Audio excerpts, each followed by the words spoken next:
Bwana wetu Yesu Kristo, tunakuinua na tunakushukuru. Tukubariki wewe, umejaa nguvu na utukufu.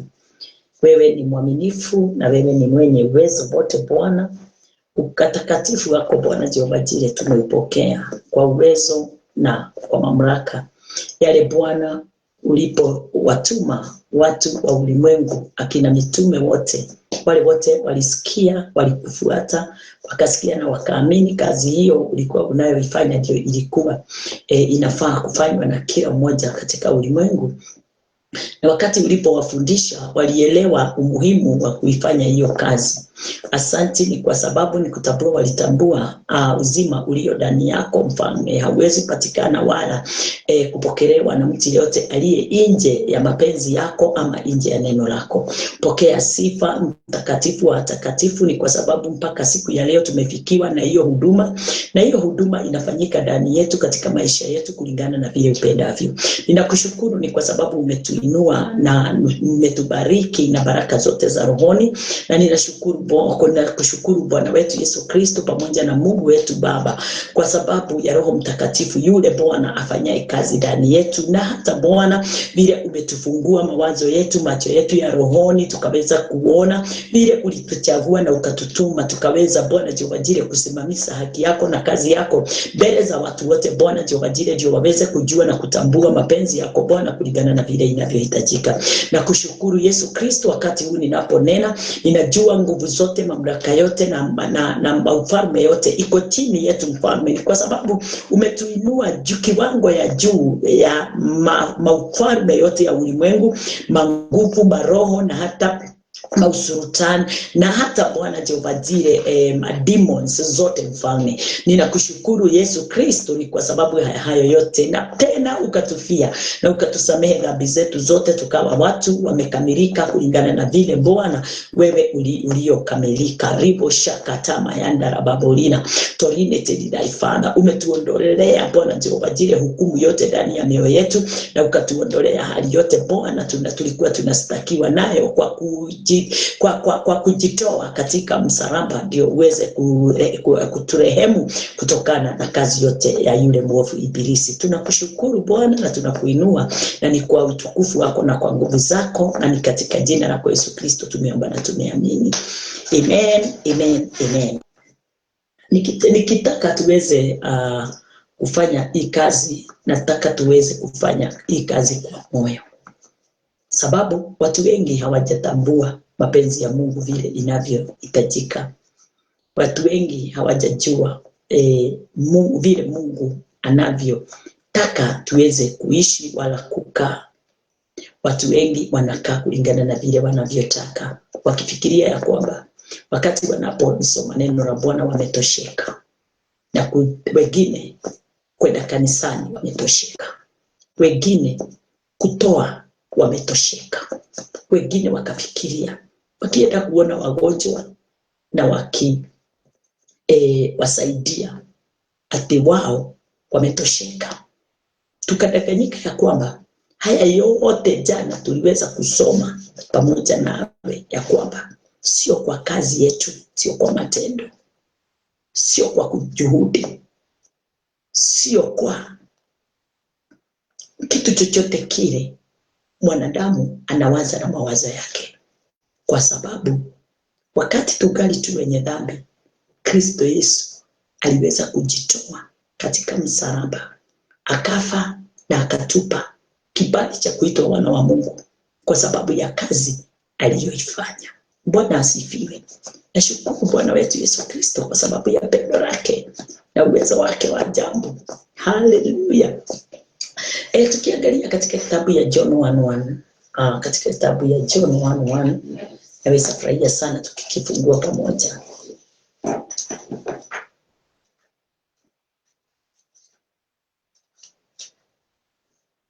Katika kitabu ya John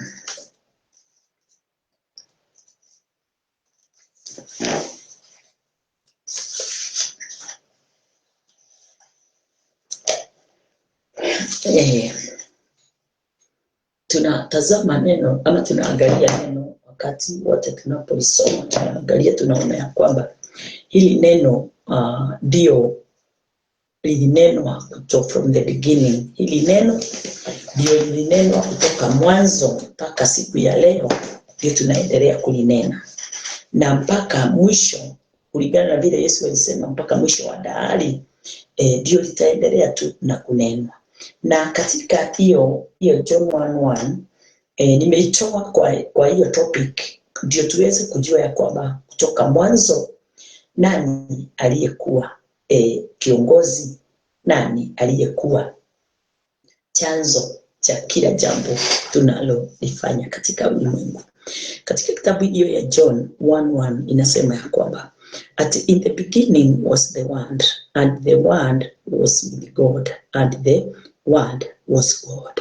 Hivyo ndivyo neno linatuambia, na tukilisoma na Kiswahili inasema ya kwamba hapo mwanzo kulikuwako neno, naye neno alikuwako Mungu, naye neno alikuwa Mungu. Bwana asifiwe. Kulingana na neno, kulingana vile tunapolisoma, tunaona ya kwamba neno linatuambia ya kwamba from the beginning kulikuwa, from the beginning, in the beginning was the Word. Kulikuwa na neno na kama kulikuwako na neno, naye neno alikuwako kwa Mungu. Kwa hivyo neno alikuwa nikaona sio kama vile nilikuwa ninafikiria ati neno ni kitu. Neno ni neno kulingana na vile nilivyokuwa ninafikiria na mawazo yangu. Nilikuja kutambua ya kwamba neno ni mtu. Neno is a passion. Yes, huyo passion aliitwa neno, na huyo passion ni Christ. Hapo mwanzo kulikuwako na neno. Yes. Naye neno. Nayo Kiingereza inasema in the beginning was the Word, and the Word was with God. And the Word was God. Ati naye neno alikuwako kwa Mungu. Kwa hivyo huyu neno alikuwa na Mungu. Ati okiambiriria ni kwa ndio lingethoma gikuyu tatiganya ni lingethoma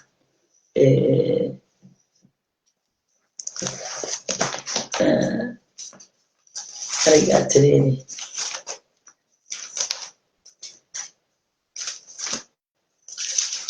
wera gatoka haha tutigage ihenya oro urenda ihenya oro urenda otoria mundu athiaga agekirira akehorerera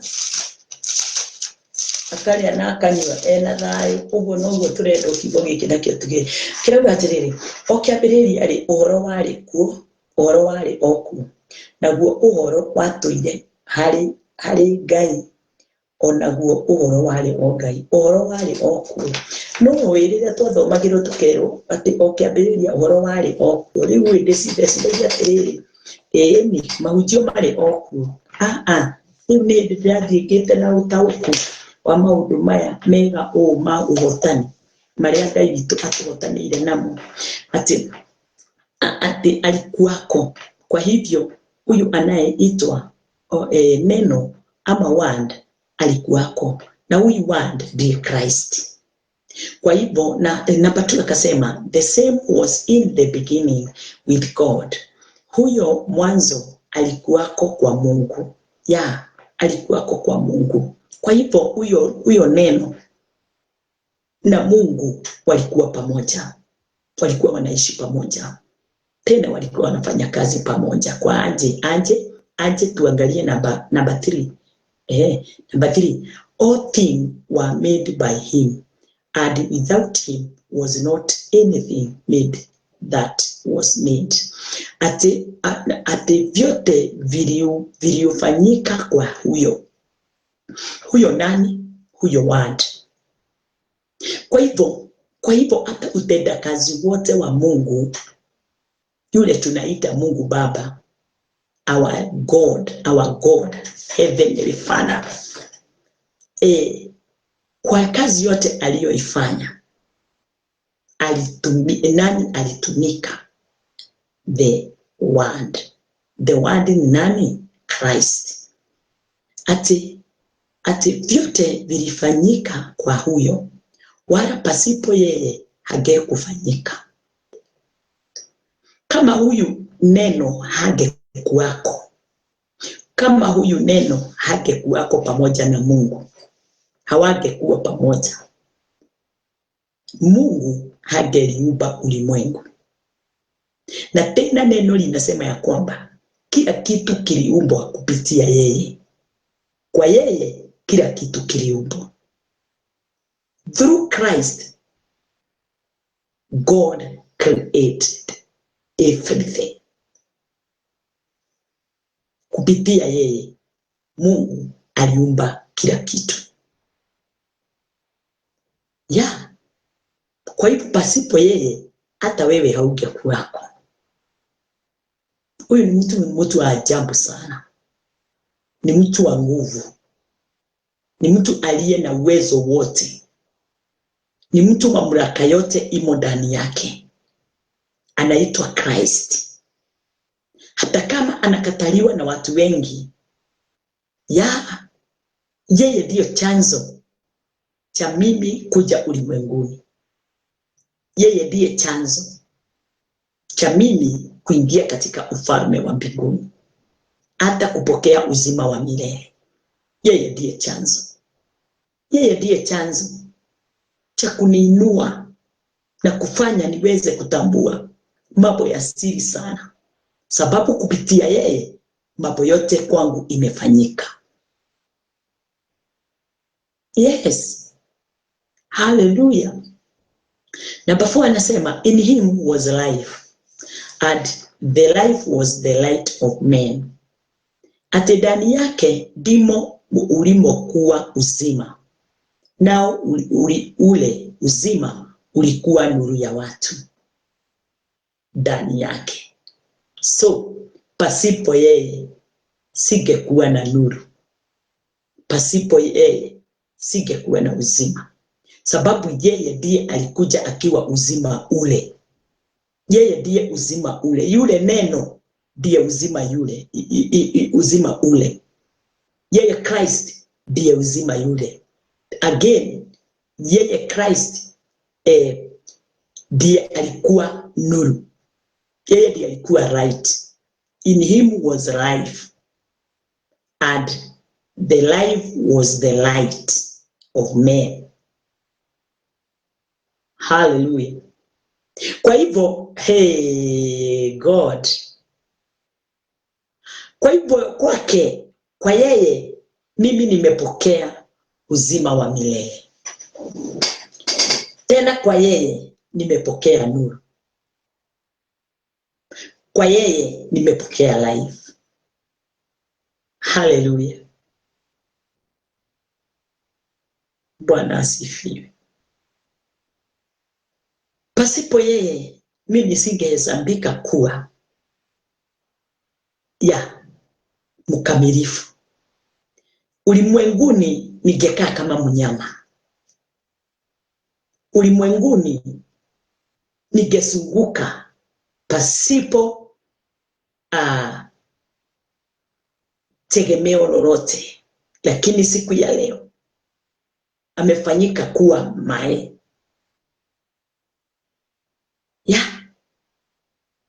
Amefanyika kuwa tegemeo langu. Bwana asifiwe. Hivyo ndivyo nawe unahitajika kuamini. Hata kama haumtambui vizuri, usijali kitu. Tambua yeye kwa kutulia na kukubali kuelekezwa, kufundishwa, kufafanuliwa neno. Kwa sababu hata mimi ninanena yale nimeyatoa kwa mwingine. Yule naye alitoa kwa mwingine. Mitume wanatufundisha kile neno linasema. Yesu akawaambia, enendeni ulimwenguni mkaweza kuwafundisha watu wangu kile nimemfundisha. kile nimemfundisha, enendeni katika ulimwengu, mwende mkawafundishe watu wangu kile nimemfundisha. Bwana asifiwe. Haleluya. Kwa hivyo kile tunapopeana, hatupeani kile kimetoka ndani yetu, tunapeana kile tulipokea. Kwa huyu tuliweza kupokea kwake. Nashukuru Bwana sana, ni kwa sababu wakati nilipopokea kwake,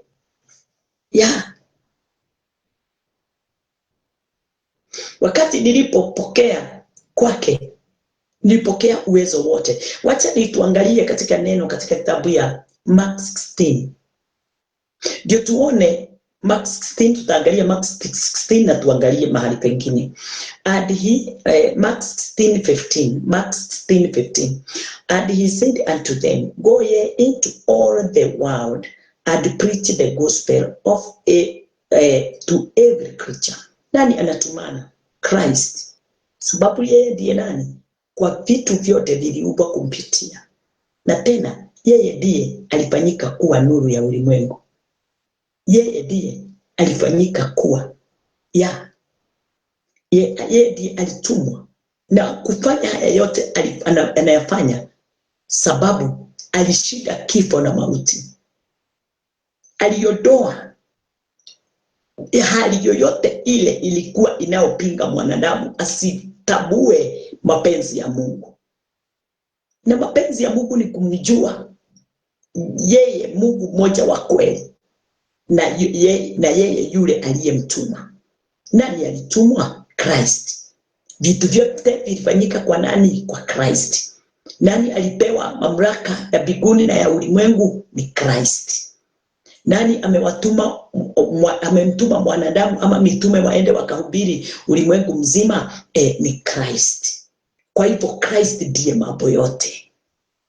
Christ ndiye ajua, anaelewa njia, anaelewa vile tunafaa kufanya ndio tuweze kuleta ukamilifu wote wa Mungu katika ulimwengu. Wote wa Mungu tutauonyesha namna gani? Kwa kumpitia mwanae wa pekee. Akasema, preach the gospel to every creature. He that believeth and is baptized shall be saved, but he that believeth not shall be damned. And those signs shall follow them that believe. In my name shall they cast out devils. They shall speak with new tongues. They shall take up serpents, and if they drink any deadly things, it shall not hurt them. They shall lay hands on the sick and they shall recover. Tukitoka hapo, ningeomba tuweze kufungua pamoja nawe katika kitabu ya Matthew. Katika kitabu ya hiyo tumesoma ni Mark. Tukiangalia Matthew inatuambia kwamba Matthew 28:18 inatuambia, Jesus said come and spoke unto them.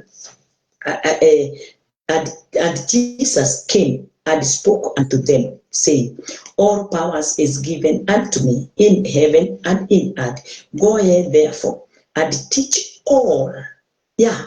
Hiyo nilikuwa ninaitafuta na nilikuwa nataka kukuonyesha vile Kristo Yesu aliwaambia mitume wakati alikuwa anapowatuma.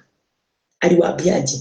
Go ye therefore and teach all nations, baptize them in the name of the Father and of the Son and of the Holy Ghost, teaching them to observe all things whatsoever I have commanded you.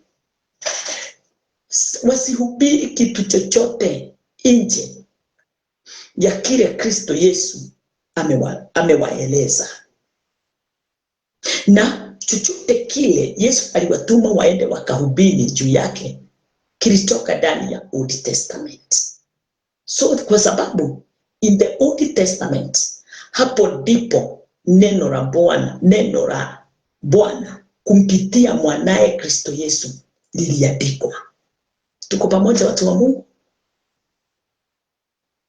Kwa hivyo akamwambia msiweze kupeana kile nyinyi mnaweza taka kupeana. Msipeane chochote kile kimetokana na nyinyi. Mpeane kile kimetokana na mimi, kile nimeshampa muweze kukipeana hicho. Bwana asifiwe. Hakuwatuma waende wakahubiri zao, aliwatuma waende wakahubiri kile yeye mwenyewe alichomfundisha. Na pia ninakwambia ndio uweze kuleta ukamilifu wote wa Mungu katika ulimwengu, ni lazima uondoke wewe ndani ya neno la Bwana. Wewe na mawazo yako na tamaa zako uziondoe, ndio neno la Bwana likiingia ndani yako liweze kuleta ukamilifu wote kulingana na mapenzi yake. Kwa sababu wakati tunapohubiri hili neno la Bwana, hatuleti kile sisi tunataka, tunapeana kile yeye alipeana. Yesu anasema ya kwamba katika huo mstari wa 20, teaching them to observe all things whatsoever I have commanded you, and lo, I am with you always, even unto the end of the world. Na nitakuwa pamoja nanyi wakati mtakapopeana kile mimi nilichokipeana ama nimemfundisha. Nitakuwa pamoja nanyi mpaka mwisho wa dahari, mpaka mwisho wa ulimwengu. Haleluya, Bwana asifiwe. Kwa hivyo sisi tunafaa tuweze kuondoka katika nafasi yetu sisi wenyewe, tuweze kuondoa. Ni mambo mengi sana iko ndani yetu, ni hali nyingi sana zimeinuka katika maisha yetu, lakini wakati wowote tutakaposimama tuweze kuyatazamia yale yameinuka katika maisha yetu, hatutafanya kazi ya Mungu kikamilifu kulingana na vile inavyohitajika. Na ndio unaona watu wengi, hata wahubiri wengi wale wanahubiri siku ya leo, wahubiri mawazo yao, wahubiri kulingana na vile wanavyotaka, wanahubiri kulingana na vile wanataka kugeni. Haleluya. Yesu akasema, njooni kwangu nyinyi mlemao na mizigo na nitampumzisha. But wakati tumeenda ndani ya nyumba la Bwana, badala ya kupumzishwa mizigo ni kuongezwa, tunaongezwa. Ukweli ama si ukweli? Wakati tunapoingia ndani ya kanisa, badala ya mizigo tufunguliwe, badala ya tuokolewe katika mawazo yetu, badala ya tuokolewe katika hali mambo mengi inayotutatiza. Haleluya. Badala ya tuonyeshwe njia ya kuamini neno la Bwana, ndio tuweze kufunguliwa katika vifungo zote tumefungwa katika ulimwengu tulio ndani yake.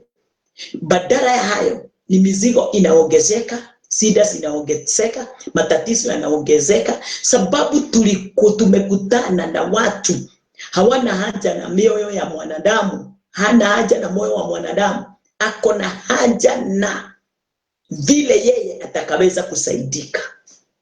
Watu wa Mungu, kuna watu Mungu amewatuma katika kazi yake, na amewatuma katika kazi yake ndio waweze kuonyeshana moyo wa Mungu vile ulivyo. Wanajua hawakutumwa waende wakafanye watu kuwa wanafunzi wao.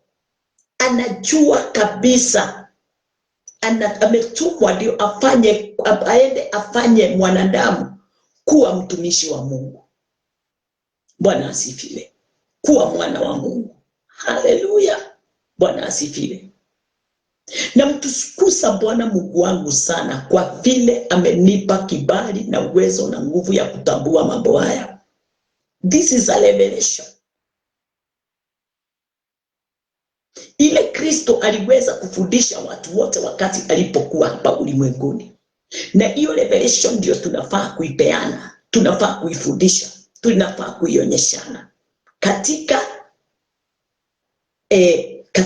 kutokana na neno la Bwana. Ndio tuweze kufanya watu kama vile neno linavyosema ya kwamba ate mzigo wangu ni rahisi na ni nyororo. Haleluya. Chukueni mzigo wangu, kwa sababu mzigo wangu ni rahisi na ni nyororo. Haleluya. Lakini nao watumishi wengine wamebebeza watu mizigo, badala watoe mizigo yote ile iliyo watu wamebeba kupitia neno la Bwana. Sababu neno la Bwana ndio uhai na ndio uzima. Ule unaweza fungua chochote kile kiko ndani ya mwanadamu, kile kimemlemea mwanadamu, kile kimemzuilia mwanadamu kusimama na kukaa kadri na mapenzi ya Bwana. Haleluya. Ni kwa sababu mwanadamu alizaliwa akiwa amebeba mzigo. Mwanadamu anakaa kama punda imebebeswa sewage wakati hajatambua mapenzi ya Bwana. But wakati mwanadamu amefundishwa vyema na akatambua mapenzi ya Bwana, anafuguliwa na anakuwa kama ile punda Yesu Kristo aliitisha, ile ilimbeba mpaka Yerusalemu. Haleluya. Ile iliibiwa wimbo wa utukufu wa neema, hata kama sio hiyo punda ilikuwa ilikuwa iweze kuinuliwa. Nani alikuwa anainuliwa? Christ. Lakini punda aliinuliwa miongoni mwa hiyo hai. Mimi na wewe, wakati ninapokufungua na wewe unanifungua kupitia neno la Bwana lile linanena ukweli na uzima katika mioyo yetu, nataka kukuambia wakati hiyo neno linafanya kazi ndani yetu, likionyeshana utukufu na mamlaka ya Mungu, hata mimi mwenyewe nainuliwa pale. Bwana asifiwe. Haleluya. Na tukuzwa pale tu kama punda, tunaikumbuka ilimbeba Yesu. Badala ya tufungue watu waweze kuwa chombo cha kufanya ile kazi ya Mungu kama vile punda iliyoifanya, tunafungilia punda ikose kubeba mtumishi wa Mungu Christ Jesus, ikose kubeba Christ na kuonyeshana utukufu na nguvu na mamlaka ya Christ. Vile Christ alikuja kutumwa katika ulimwengu na akafanya kazi yote kulingana na mapenzi ya Bwana. Haleluya. Na jina la Bwana likainuliwa kwa sababu ya ile punda. Kristo akaeleweka na akajulikana vyema Yerusalemu yote kwa sababu ya ile punda ilimbeba. Mimi na wewe tunafaa kuelewa na kutambua, tunafaa tumbebe Yesu na tumpeleke mahali anafaa. Sio kukaa na Yesu mahali tuko, ni kumpeleka. Enendeni katika ulimwengu wote mkahubiri injili. Tumpeleke yeye, tumbebe yeye, tumpeleke. Nani aliye ndani yako? Umembeba nani? Umebeba nani? Umebeba kanisa lenu, umebeba familia yenu, umebeba pasta wako, umebeba mambo ya biashara, mambo ya uchumi, mambo ya nchi yetu ya Kenya. Umebeba nini? Achilia hayo yote, beba Christ, na amani na furaha itakuwa pamoja nawe, pamoja na familia yako. Haleluya. Sasa tukiwa pale, nikasema ya kwamba Christ ndiye alifanyika kuwa yule anayehitajika watu wote waweze kumtambua. Yes. Sababu watu wengi wanataka kumjua Yesu lakini hawawezi kumtambua, sababu hakuna neno anajua vile lilivyo. Tukiangalia katika kitabu ya Hebrews 1, acha tuingie pamoja. Waebrania 1.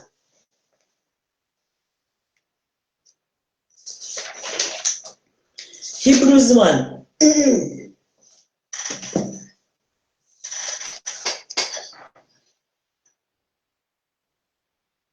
Katika kitabu ya Hebrews wanaona watu wangu, naendelea tu na kuwakaribisha marafiki. Hebrews 1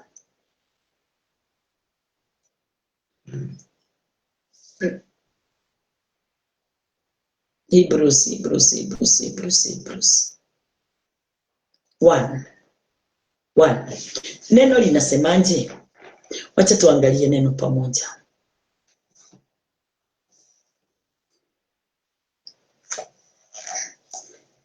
God, who at sundry times and in diverse manners spoke in time past unto the fathers by the prophets. Yeah. Ati kulingana na Kiswahili inasema ya kwamba Mungu ambaye alisema zamani za baba zetu katika manabii kwa sehemu nyingi na kwa njia nyingi. Hiyo ni wakati gani? Tunafaa kuelewa Biblia. Kuna wakati Mungu alipokuwa ananenea watu wake kuwapitia mababa wetu, our forefathers. Na neno linasema ya kwamba alinena kwa diverse manners. Alinena kwa njia nyingi. Na ndio neno linasema ati katika manabii kwa sehemu nyingi na kwa njia nyingi. Alinena kwa njia nyingi na sehemu nyingi. Alitumia manabii, ukanakuta unabii anafanya hivi, yule anafanya vile, ule anafanya anasema vile, wanafanya mambo inaonekana hadharani. Alitumia akina Moses, akina Abraham, akina wote aliwatumia.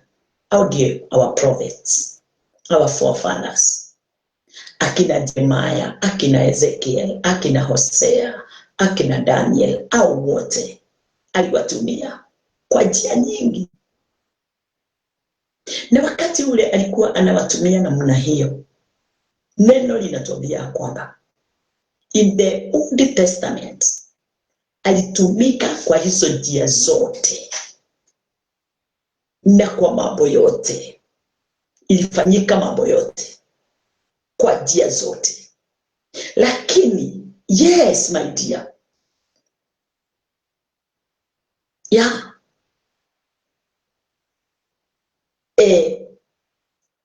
lakini kwa sasa, today, Biblia inasema ya kwamba in those last days, kuna zile za kwanza, first days in Old Testament.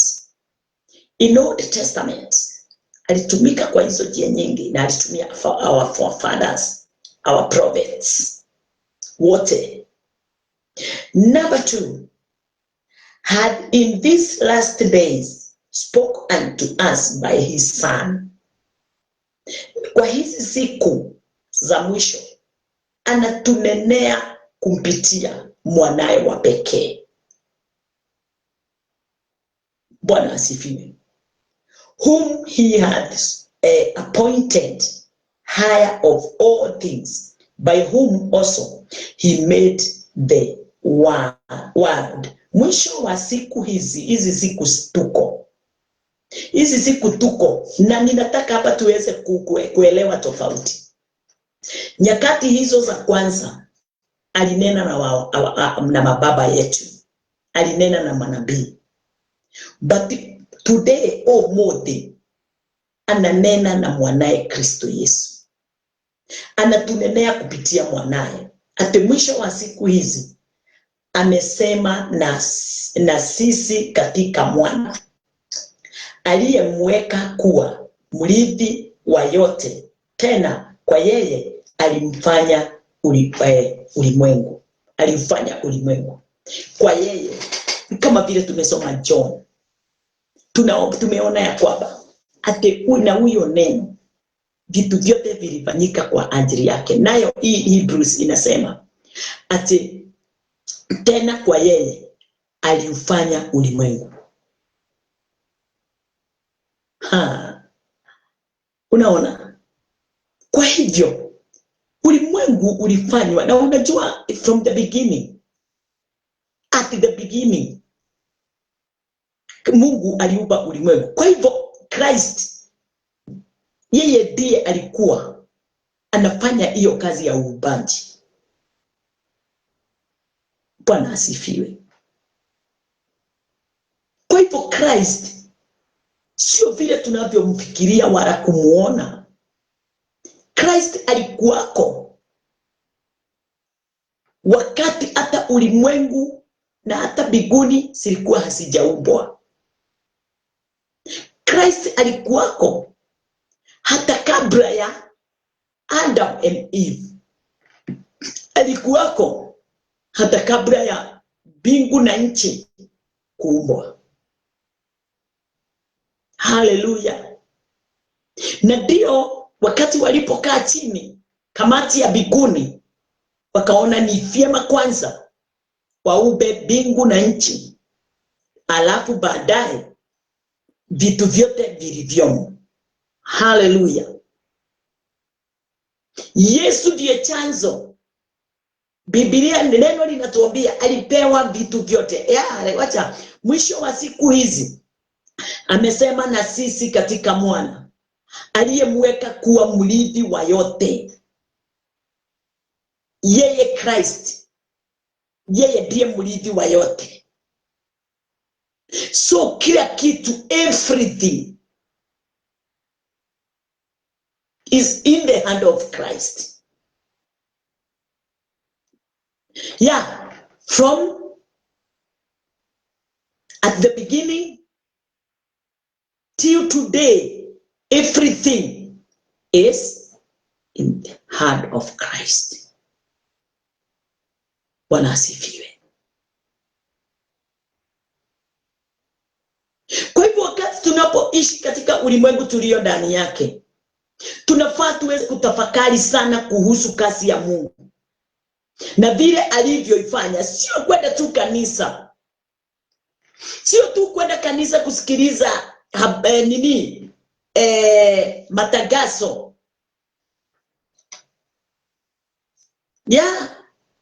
Sio kwenda kanisa kuimba, sio kwenda kanisa tu kuomba.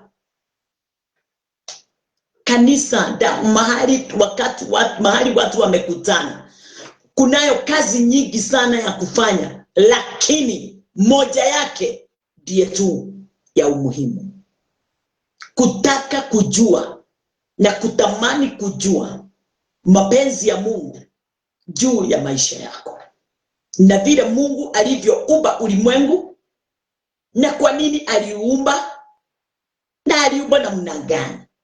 Na ninasoma ninaona ya kwamba alifanya kila kitu kwa yeye.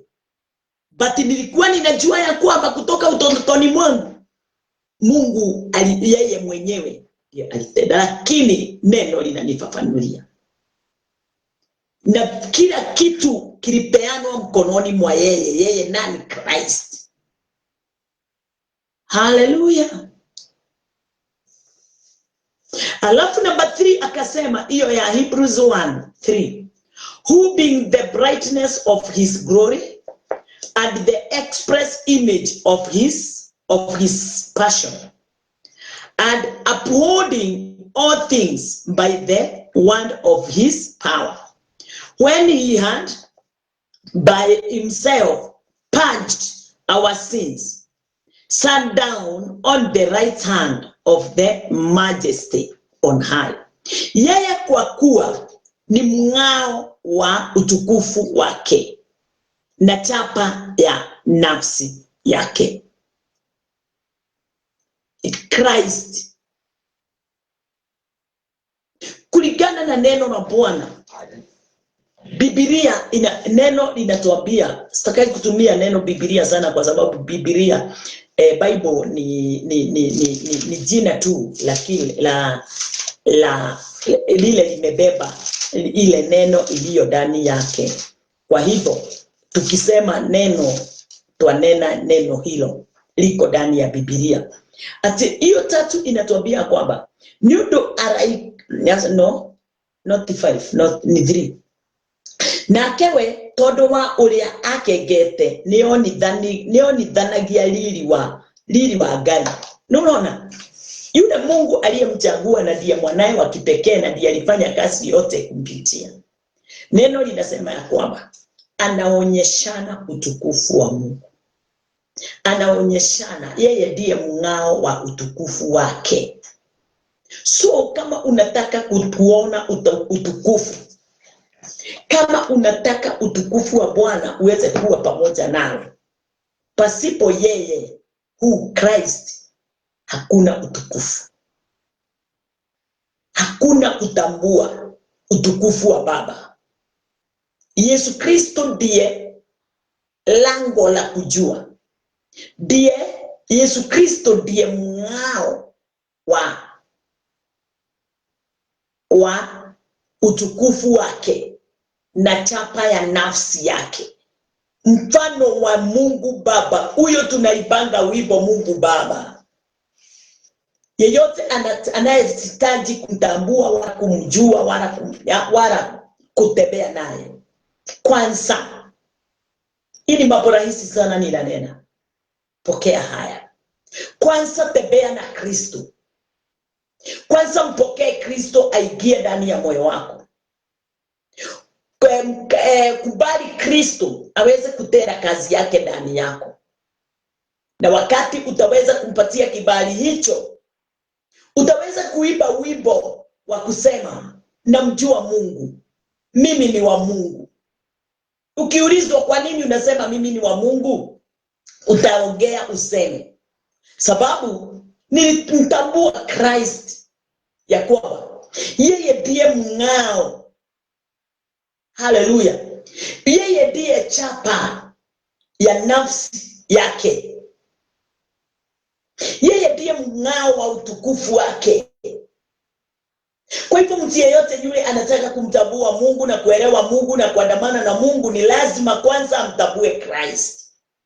Ni lazima kwanza aweze kumpenda Christ. Ndiye aweze kuambatana na neno la Bwana kulingana na vile linavyohitajika. Kwa nini? Sababu yeye ndiye Mungu alimweka mwana katika mambo yote, katika vitu vyote. Haleluya. Neno linatuambia akivichukua vyote kwa amri ya uwezo wake, akiisha kumfanya utakazo wa dhambi, aliketi mkono wa Bwana wa kuume.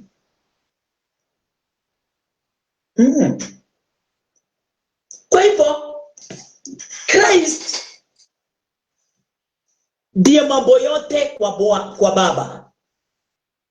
Na sisi tunafaa nini? Christ aweze kuwa mambo yote kwetu. Kama vile Mungu alionelea ni vyema kumtumia yeye afanye mambo yote na aweze kuwa mlindi wa kila kitu katika ulimwengu, hivyo ndivyo nasi kama watu wasio na akili zao, na kama watu wasio na njia yao, kama watu wasio na nuru yao, kama watu wasiotambua kujitambua wao wenyewe, na kama watu wasio jitegemea wao. Haleluya. Tunafaa tuweze kumtegemea Yesu Kristo na kazi aliyoifanya, sababu hata Baba aliweza kumweka mahali pake aweze kutenda kazi yote. Na ndio aliambia mitume ya kwamba enendeni na nitakuwa nanyi pamoja mpaka mwisho wa dahari. Ndikoragwo hamwe na inyuĩ kinya mwisho wa thĩ. Haleluya.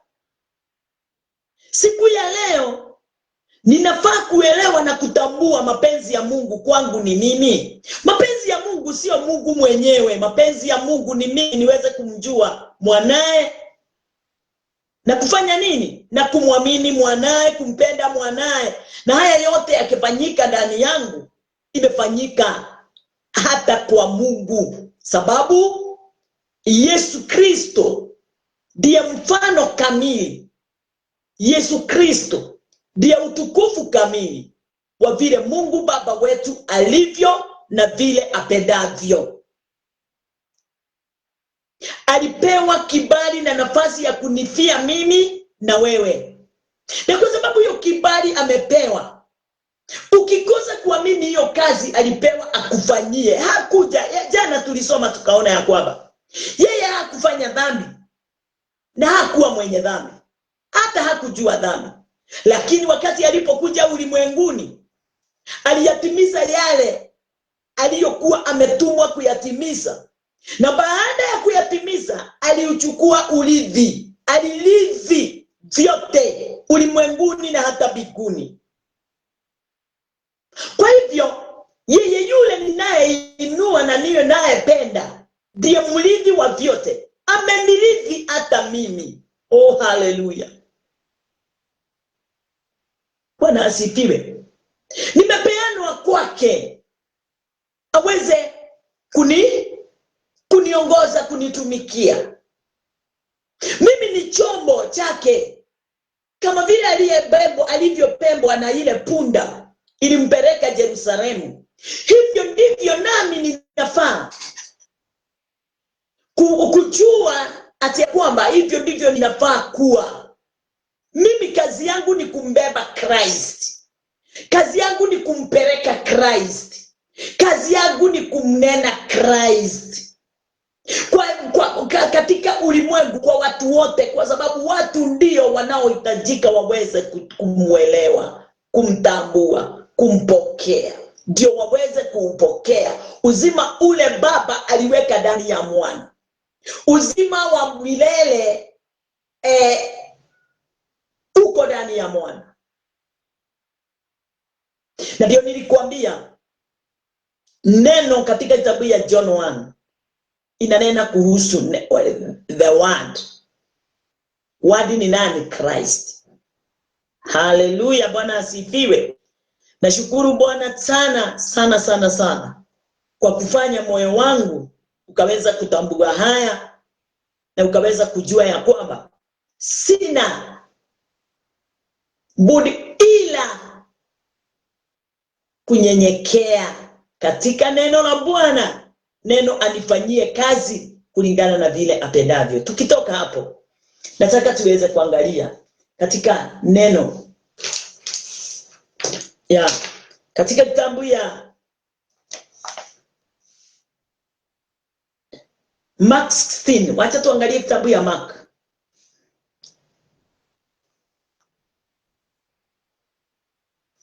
Mark 16:19.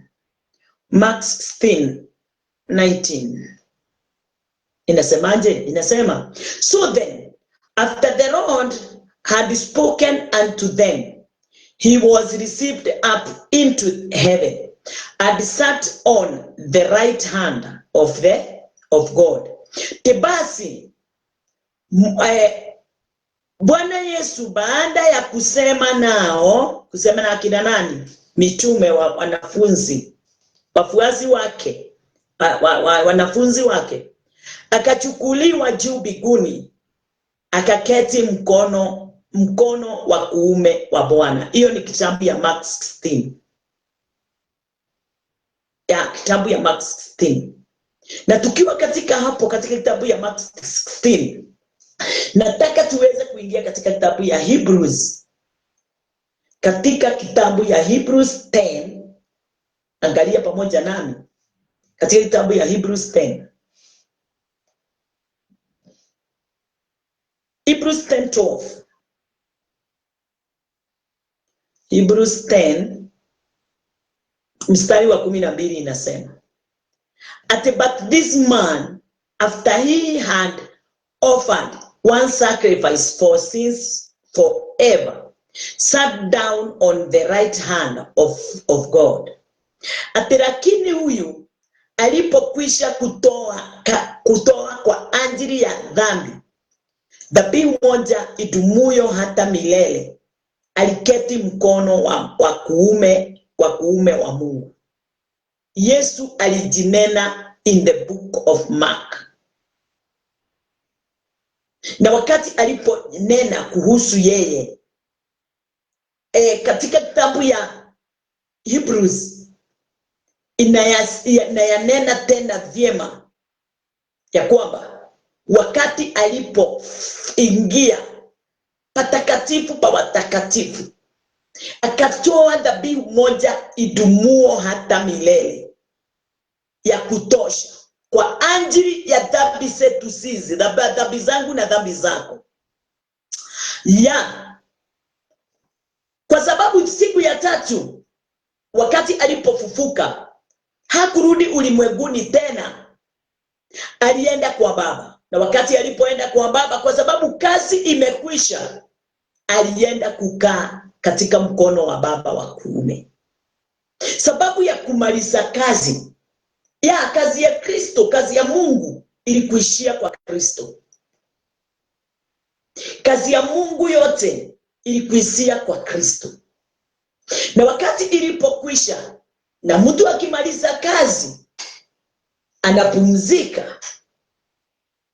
Sababu ya Kristo Yesu kumaliza kazi ni kwa sababu hiyo kazi ndio alikuwa ameitiwa. Na ni kazi gani? Ya kufa, ya kuchukua dhambi zetu,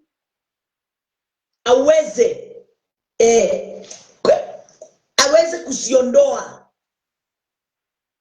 ndani ya mioyo yetu. Akiziondoa, asipeleke mahali zilikuwa zinafaa kupelekwa. Yesu ndiye alikuwa anajua. Moses hakujua, Abraham hakuweza, Adam hakuweza, sheria haikuweza, John the Baptist hakuweza, maprofeti akina Ezekiel, akina Isaiah na wale wengine akina Hosea, wote hawakuweza. Lakini huyu mwana kondoo wa Mungu, Kristo Yesu, yeye ndiye tu alijua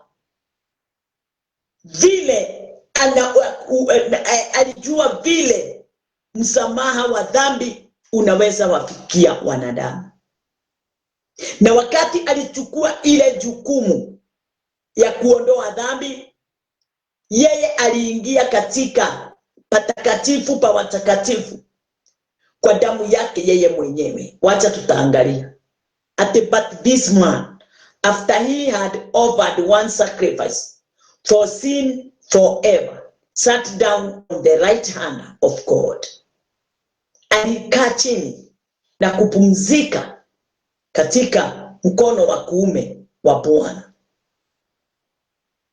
Bwana asifiwe, haleluya.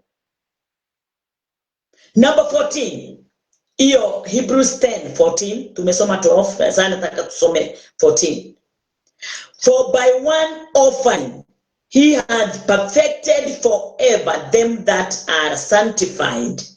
Maana kwa toleo moja amewakamilisha hata milele hao wanaotakaswa.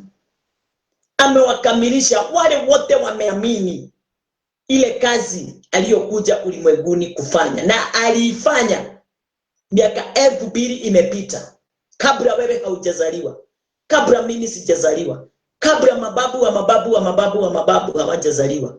Yesu alikuwa amemaliza kazi yote, na akatufanya sisi wote kuwa wakamilifu, watu wasio na mawaa.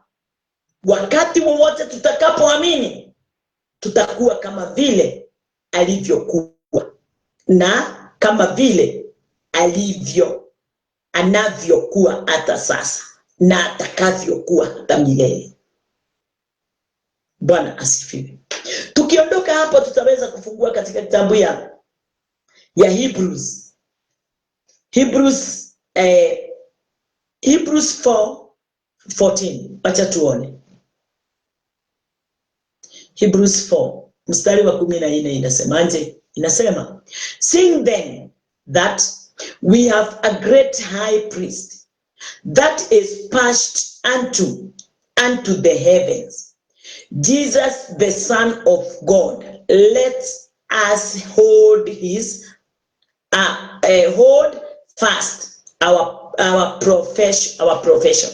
Basi iwapo tunaye kuhani mkuu mgani yule ametufia, yule aliingia mahali pale kwa damu yake yeye mwenyewe, na kumaliza kuingia kwake, sababu ya ushindi ule aliyouleta ulimwenguni, alifanyika kuwa high priest.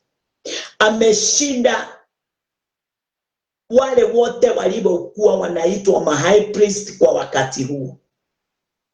Aliwashinda priests, yeye akafanyika kuwa high priest, na hakuna mwingine ameshakuwa mkubwa kuliko yeye, Christ, kwa kutenda kitendo kimoja cha haki na kufanya ulimwengu wote, watu wote wa ulimwengu waweze kuhesabiwa kuwa haki, kuwatoa katika ufalme wa giza. He delivered us from the kingdom of darkness. Bwana asifiwe. Akatupeleka katika kingdom of light. So wakati ule tumekubali kuliamini neno lake na kukubali kuamini kazi ile aliyoifanya kwa kutumwa na Baba, tunafanyika kuwa, anafanyika kuwa our high priest. Yes. Kiswahili inasema basi iwapo tunaye kuhani mkuu aliyeingia katika mbingu, nani huyo? Yesu mwana wa Mungu, na tuyashike sana maugamo yetu. Yes.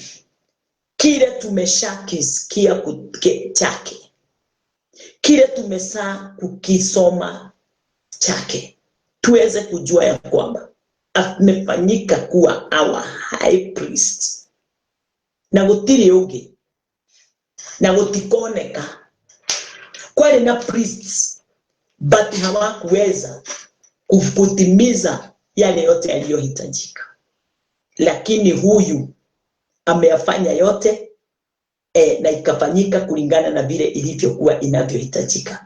Nataka tuweze kuangalia Hebrews 7:22. Hebrews 7:22.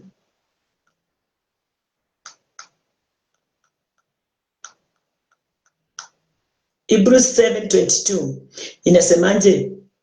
Inasema, by so much was Jesus made a surety of a better testament. Basi kwa kadiri hii Yesu amekuwa mdhamini wa agano lililo bora zaidi. Kulikuwa na agano, lakini halikuwa bora, lakini watu walilifuata wakifikiri ni bora. Lakini neno linasema wakati Kristo Yesu alipokuja katika ulimwengu, akachukua dhambi, akaingia mahali pale patakatifu kwa damu yake yeye mwenyewe, akatoa sacrifice na akafanya ulimwengu, watu wote wa ulimwengu waweze kufunguliwa katika dhambi zao. Neno linatuambia kwamba kitendo alichokitenda, alitenda kitendo bora kuliko yale yote yaliyokuwa imefanywa. Kitendo bora. Kwa nini? Wacha tuangalie katika kitabu ya 2 Corinthians. 2 Corinthians.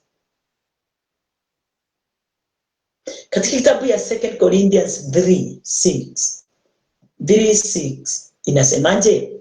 Inasema, who also had made us able ministers of the New Testament, not of the letter, but of the Spirit. For the letter killeth, but the Spirit give life. Unaona ati lile jambo Kristo alilofanya katika kitabu ya Hebrews 7:22 katika 2 Corinthians inatufafanulia vyema. 3:6 inatufafanulia na Kiswahili. Ati naye ndiye aliyetutoshelesha kuwa wahudumu wa agano jipya. Si kwa andiko, kusema kwa andiko ni kusema sio kwa agano ya kale.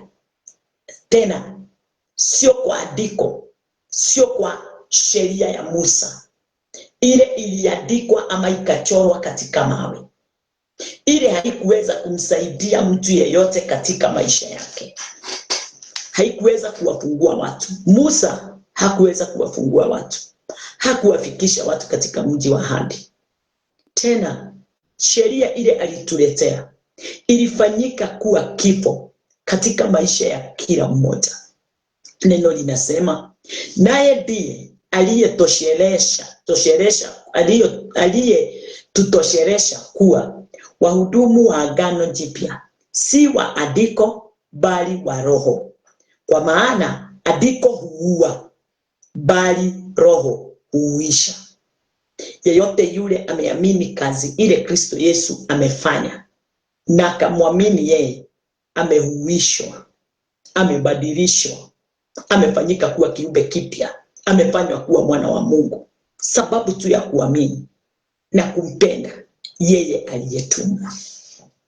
Haleluya. Na wakati ule umefanyika hayo, ameshafanyika kuwa your high priest. Ameshafanyika kuwa your high priest katika maisha yako. Haleluya. Tukienda hivyo kwa upole, ninaangalia katika kitabu ya Hebrews 12:24. Hebrews 12. Katika kitabu ya Hebrews 12:24. And to Jesus, the mediator of the new covenant, and to the blood of sprinkling that speaketh better thing than that of Abel. Anasemaje? Na Yesu mjumbe wa agano jipya, na damu ya kunyunyizwa inenayo mema kuliko ile ya Abeli. Yesu, damu ile aliyeonyesha, aliyepeana, aliyeitoa ni bora kuliko ile Abel. Abel alitoa ya kondoo.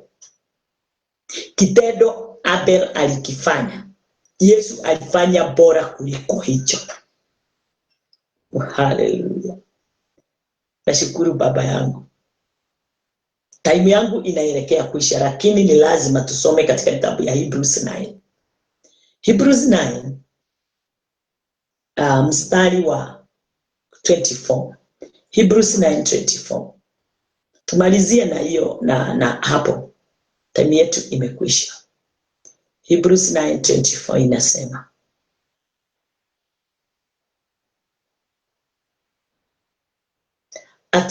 for Christ is not entered into the holy place made with hands, which are the figure of the true, but into heaven itself, now to appear in the presence of God for us.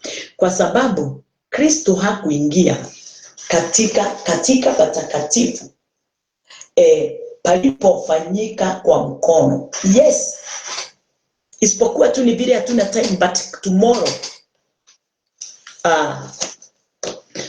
we will read Hebrews 10.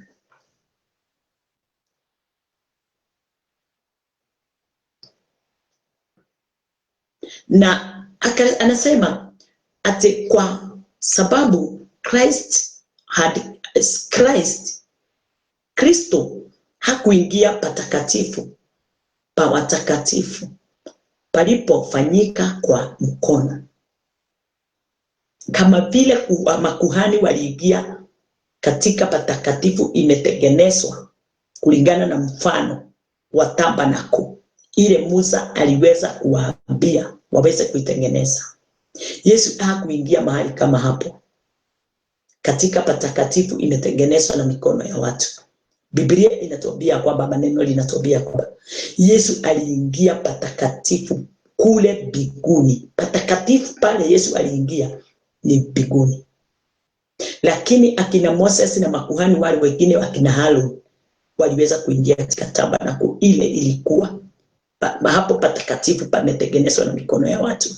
Lakini Yesu Kristo kazi yake yote haikuhusika na jambo lolote linaohusika na mtu. Utu wowote Yesu hakuhusika na, alifanya mambo ya imani. Nasemaje?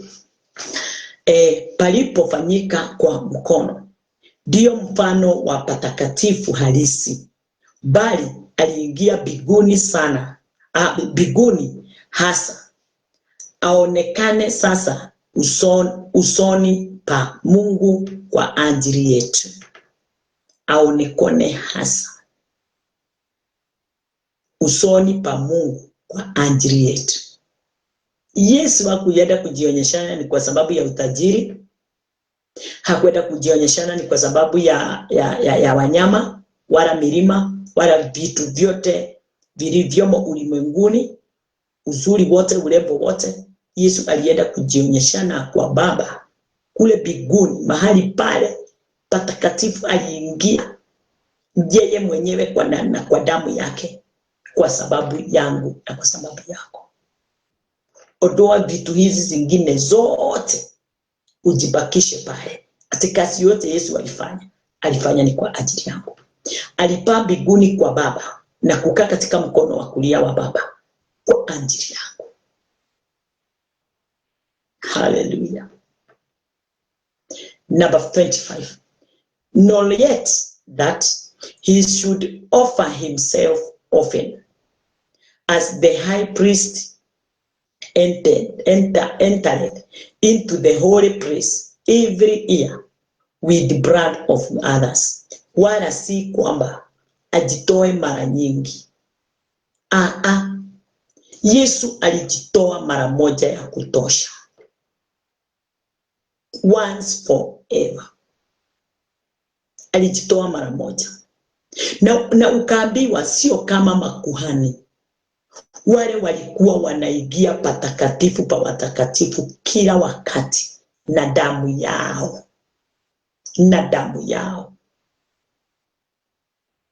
Damu gani? Ya wanakondoo. Damu ya makuhani wale, high priests wale wote walikuwa wanatoa hiyo. Akina Aaron na wale wengine walikuwa wanachaguliwa, mtu akikufa wao waliingia na damu ya wanyama. Lakini Christ aliingia na damu yake yeye mwenyewe. Wao hawakwenda, wao walienda kutoa madhabihu ya wanakondoo na haivas, lakini Yesu alijitoa. Haleluya, kwa ajili yako. Sababu ni gani? Haya yote yalifanywa na makuhani wale, high priest. Haikuweza kamwe kuondoa dhambi. Haikuweza kufungua mwanadamu. Haikuweza kufanya mwanadamu kuwa wa pekee mbele za Bwana. Ilifanya tu mwanadamu kuendelea na kuwa mwenye dhambi. Dhambi tu zilikuwa zinalia mioyoni mwao. Walikuwa wanaingia kila wakati. Inasema wala si kwamba ajitoe mara nyingi, kama vile makuhani mkuu aingiavyo patakatifu kila mwaka kwa damu isiyo yake. Alikuwa anaingia na damu ya wanyama, na damu ya wanyama haingeweza kuwaokoa wanadamu. Number 24.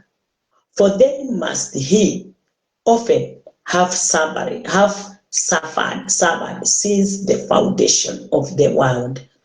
But now once in the end of the world had he appeared to put away sin by the sacrifice of himself. Kama ni hivyo, igalipasa kuteswa mara nyingi tangu kuwekwa msingi wa ulimwengu. Ati kama Christ angekuwa anaingia na hiyo damu ya mwanakondoo, acha tuseme, angekuwa kila wakati anaingia, lakini aliingia kwa damu yake, yeye mwenyewe ndiye alijitoa. Kwa hivyo hangeweza kutolewa mara nyingine. Yeye wakati alipojitoa na akafa, hakuna kifo kingine kingewezekana kujirudia katika maisha yake, kwa sababu tayari ameshakufa. Kama vile mwanadamu anakufa mara moja tu, hivyo ndivyo Christ alijitoa mara moja. Lakini makuhani wakuu walikuwa wanatoa kondoo. Kondoo hiyo ikikufa wanachukua ingine. Kwa hivyo ile kazi haikukwisha, mpaka wa leo haingekuwa imekwisha. Na sasa hapa ndipo unafaa kuelewa. Unafaa kuamini Christ Jesus mara moja ya kutosha, si kila wakati. Wacha kufuata mtindo ya makuhani wale waliokuwa katika Old Testament. Na kwa sababu ile ya Old Testament haikuweza kufanya watu kuwa wakamilifu, ndio Kristo Yesu alikuja ndiye aweze kufanya mwanadamu kuwa mkamilifu, na alifanya hiyo jambo mara moja. Ushindi wote alitoa mara moja, lakini makuhani walishindwa mpaka Yesu akatumwa, sababu yeye ndiye alikuwa na ile dhabihu kamili, ile iliyokuwa inahitajika iweze kufanyika kwa mwanadamu. Akasemaje? Haleluya!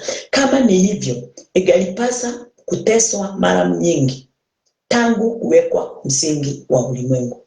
Lakini sasa mara moja tu katika utimilifu wa nyakati amefunuliwa azitangue dhambi kwa dhabihu ya nafsi yake mara moja tu.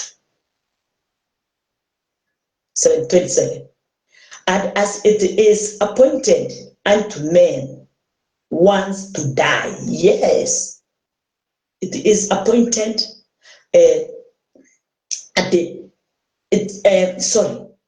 it is appointed unto men once to die, but after this the judgment. Na kama vile watu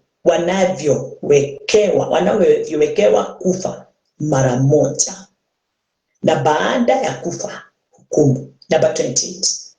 So Christ was once offered to bear the sins of many.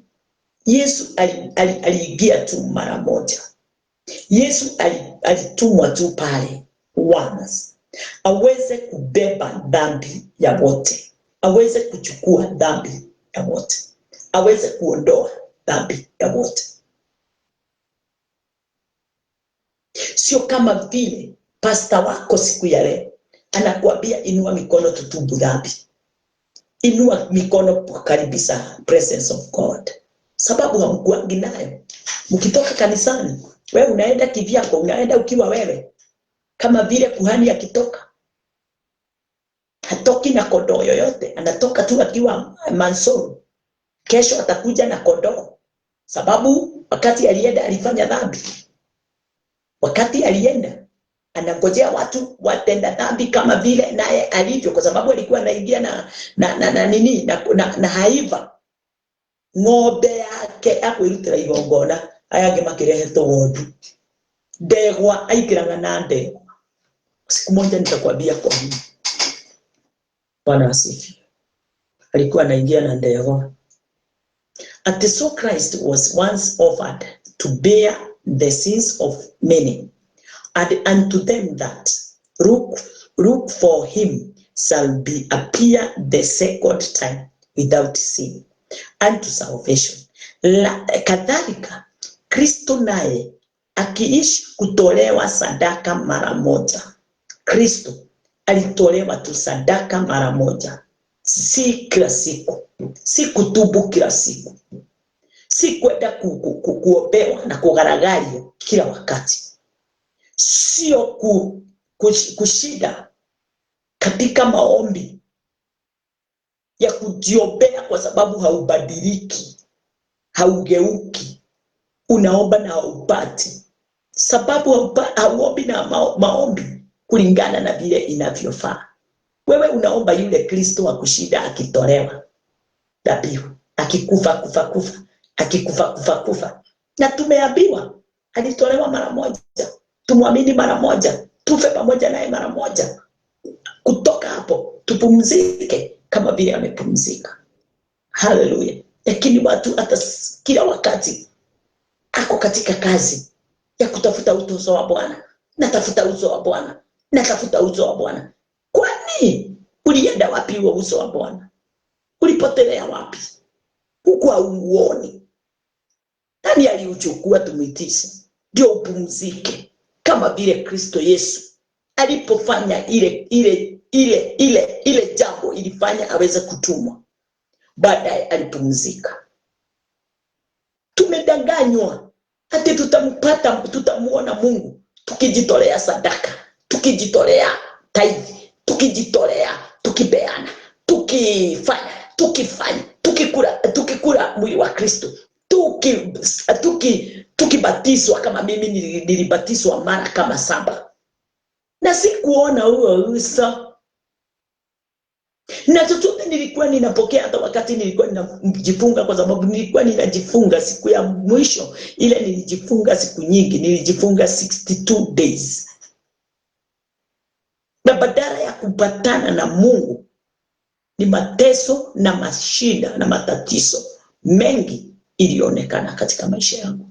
Nami nakuambia mtu wa Mungu, usidanganywe na mtu. Atitoa ndio na wewe na Mungu, toa ndio na wewe utolewe. Hakuna kitu kama hiyo. Atitoa ndio utengeneze uhusiano wako na Mungu. Aliutengeneza kabla wewe haujazaliwa. Yeye mwenyewe alikupenda, sio wewe ulimpenda. Alikuchagua, sio wewe ulimchagua. Alikuita, sio wewe ulimuita. Haleluya. Amekufa kwa niaba yako ndio achukue hiyo dhambi unastakiwa, sio wewe umekufa. So kusida ukiambiwa fanya ndio Mungu aweze kukufanyia. Hakuna. Mungu alifanya na akapumzika. Sasa pumzika katika neema hiyo yake, katika utukufu huo wake, katika utajiri huo wake, katika uwezo huo wake. Pumzika kama vile amepumzika. Wacha kujitesa. Wacha kuteswa na makuhani wengi, mapastors, mabishops, maapostles, teachers, evangelists. Wacha kuteswa. Haleluya. Si tithe inakupanua ama kukutajirisha. Si matoleo.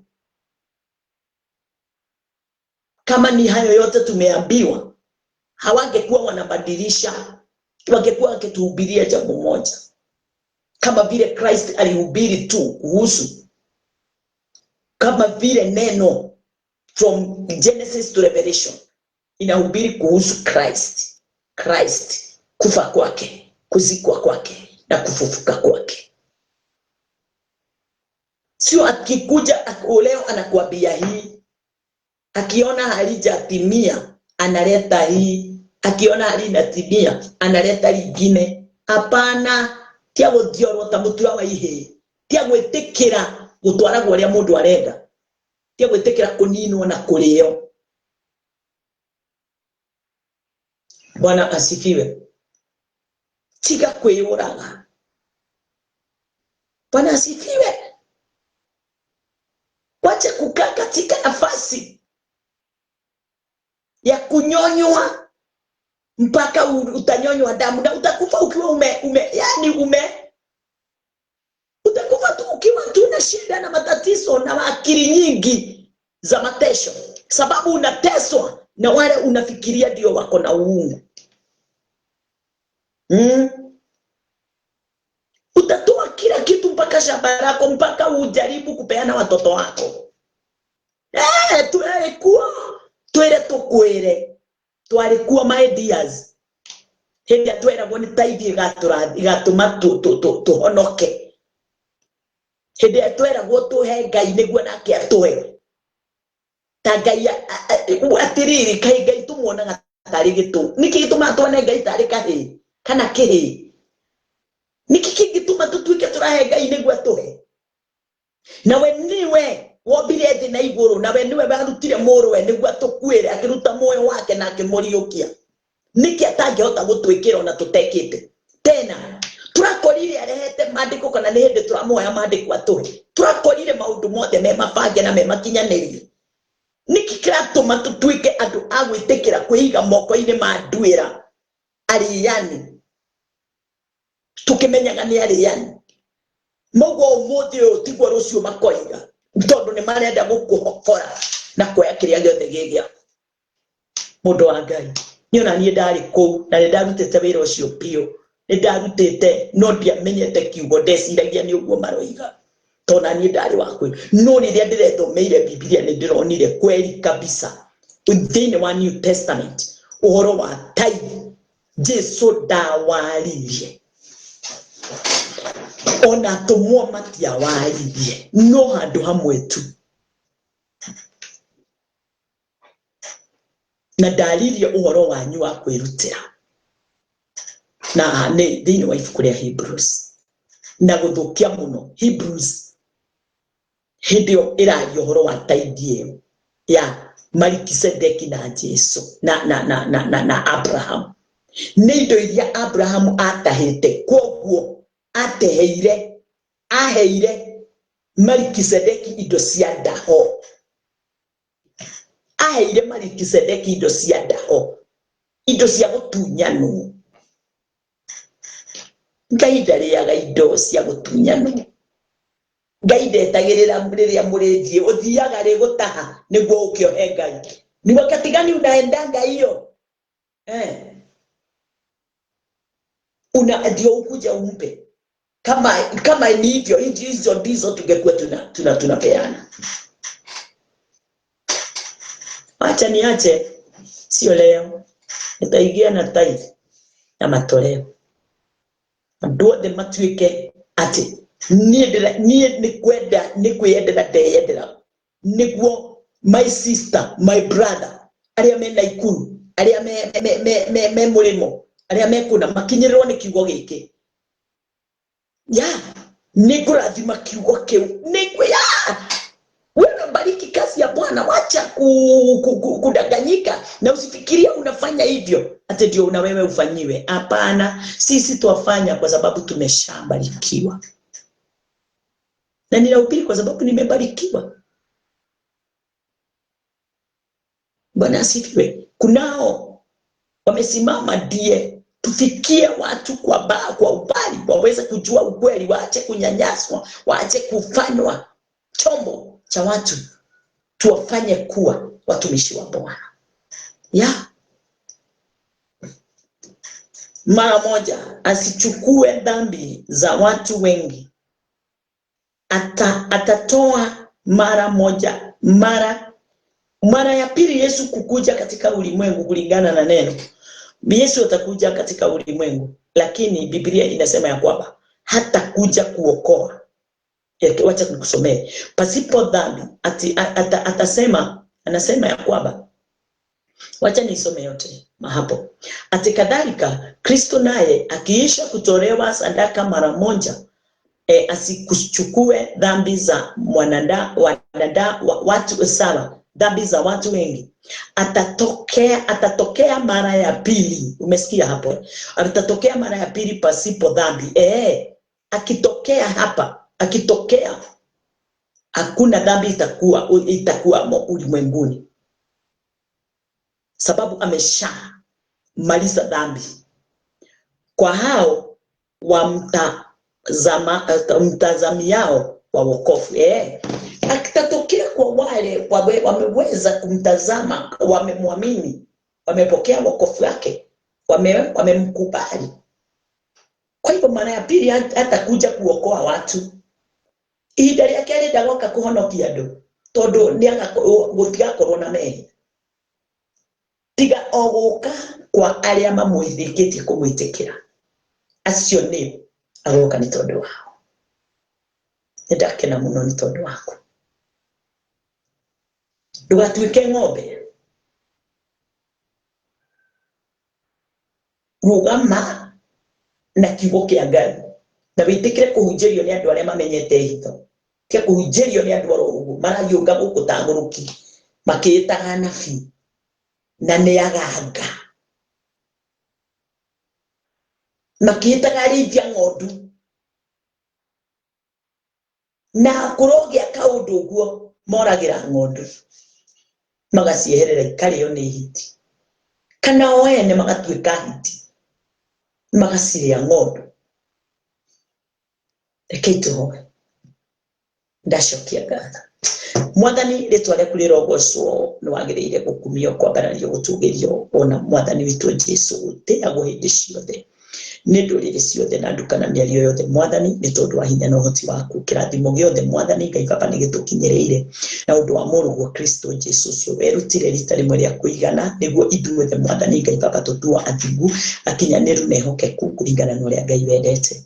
Nĩ wega nĩ tondũ wa gũtwĩta ciana ciaku na nĩ wega nĩ tondũ wa gũtũruta gĩkuũ-inĩ ona marima-inĩ ma nduma nĩguo Mwathani Ngai Baba tũhote kũmenya na gũtaũkwo nĩ riri ũrĩa Mwathani Ngai Baba Jesũ wokire kuonania wa ithe witũ o ithe ũcio witũ mũthamaki witũ Jesũ ũcio wakũheire nafasi ĩyo ya gũkua gũthikwo ona gũcoka gũkũriũkia nĩguo ũthamaki wa Ngai na ũnene wa Ngai wonekanage hĩndĩ ciothe gũkũhĩtũkĩra we wiki we watuirwo mũnene igũrũ ona gũkũ thĩ nĩguo wonanagie ũkaru wa ithe witũ na ũndũ Mwathani Ngai Baba Jehova Ngai ũhotani wothe. Nĩ ndacokia ngatho na nĩ ndakwambararia ona ũmũthĩ Mwathani tũgĩthiĩ open airs na tũgĩthiĩ kũrĩa kũngĩ guothe tũrathiĩ Mwathani Ngai Baba na tũkĩhunjia gũkũ fellowship we philosophy class like authority. Baba nĩ twĩtĩkĩtie atĩ mothamaki mothe ma nduma mwathi wakwa marĩa mathamakagĩra ngoro cia andũ nĩ megũkinya mũico na nĩ mekũgarũrwo magũrũ mao na andũ aku Jehova acio wendire no ukimomba na muhianire waku ukimenda Mwathani ukimathura na ukimeta na matire maramenya ati ni wamathurire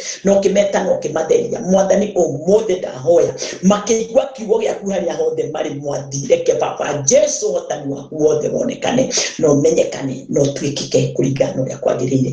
Rĩtwa rĩaku rĩrotũũra rĩambararĩte igũrũ ona gũkũ thĩ nĩ tondũ we nĩwe wĩkaga maũndũ mothe thĩinĩ wa rĩtwa rĩa Jesũ twahoya na twacokia ngatho. Amen, amen, amen. Thank you. Hallelujah.